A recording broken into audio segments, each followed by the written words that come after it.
Wait. Allow the counsel to finish his I'm not yet question. done. Oh, I'm not yet done. Sabi ni, ay, ito, gusto ko to, yung mga ganitong comment nila, no? Kahit ano gawin ninyo, biruin nyo, no? Ipagmamalaki ng mga DDS.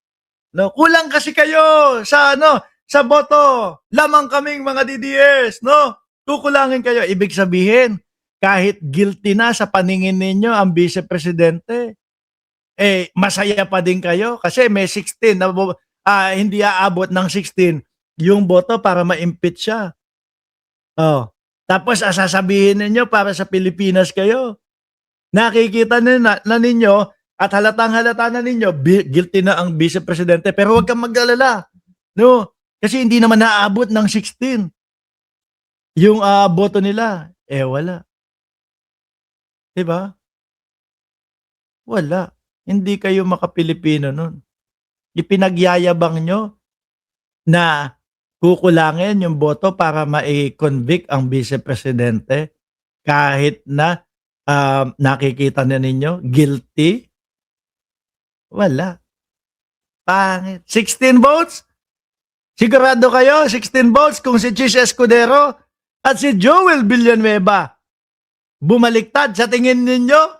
Kapag ka nakita, ito, tapos pinagtatawanan yung side ng vice-presidente, tingin ninyo, eh, yung ibang mga senador dyan,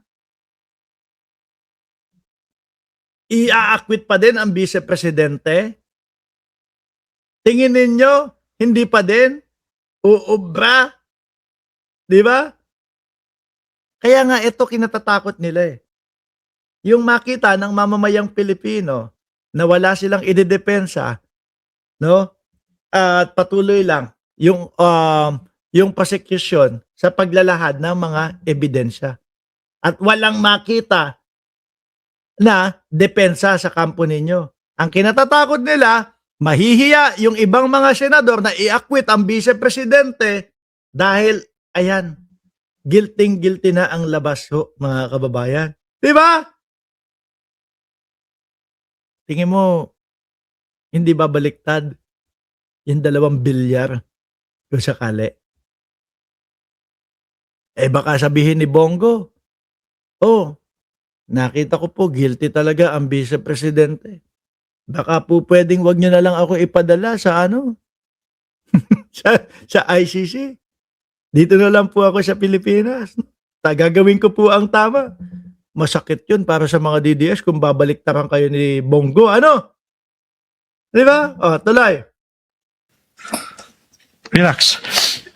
To kill the president, the first lady, and the former speaker of the house. Upang patayin. Ah. No less than the presidents of the Republic of the Philippines. Panglima. Your Honor, may I object. Is this a speech or an offer? Your Honor, please, with all due respect to counsel, For the prosecutor may proceed. it should not be a May I register my continuing There's objection? no proper ground. This is offer of testimony. Please hold your horses. Number 5, the public statements and threats of the vice president. Your Honor, please, can I respond to that? Wala na ito, mga kababayan. Ngayon, dito tayo, mabilisan kay Alan Peter Cayetano. Ay pwedeng Ayan, pagkatapos nung ano, no? Pagkatapos, ay, saan ba to? Pagkatapos nung impeachment, ayan, lahat ng ito, pagkatapos o bago, ang lahat ng ito ay konektado daw, sabi ni Peter Cayetano, gulo sa Senado, pagkakakulong ng ilang senador, konektado daw ho, mga bossing. Sabi ni Alan Peter Cayetano, lintik ka, sir, eh, simula nung naging Senate President ka, diyan nag-umpisang sobrang hindi kami naniniwala na sobrang gumulo ang Senado, di ba? Oh, hindi kami naniniwala na hindi nakatali lahat ito sa mga investigasyon sa corruption at sa lahat ng nangyayari sa ating bansa. Common sense, tali-tali lahat to. Ay pwedeng ang abogado or pwedeng yung vice president. So it's just like a election campaign. In previous election campaigns, lahat ng kandidato pumunta.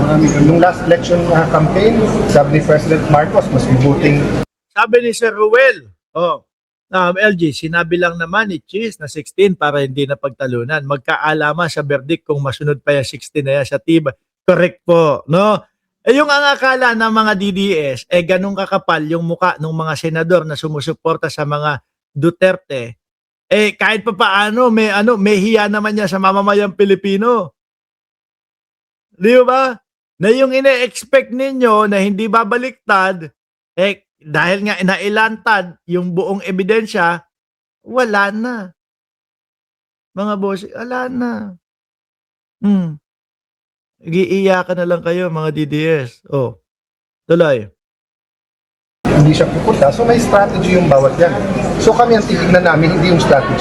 Oo nga! Putang ino to, hindi din makaintindi itong DDS na to eh. Wala kami sinasabi na hindi...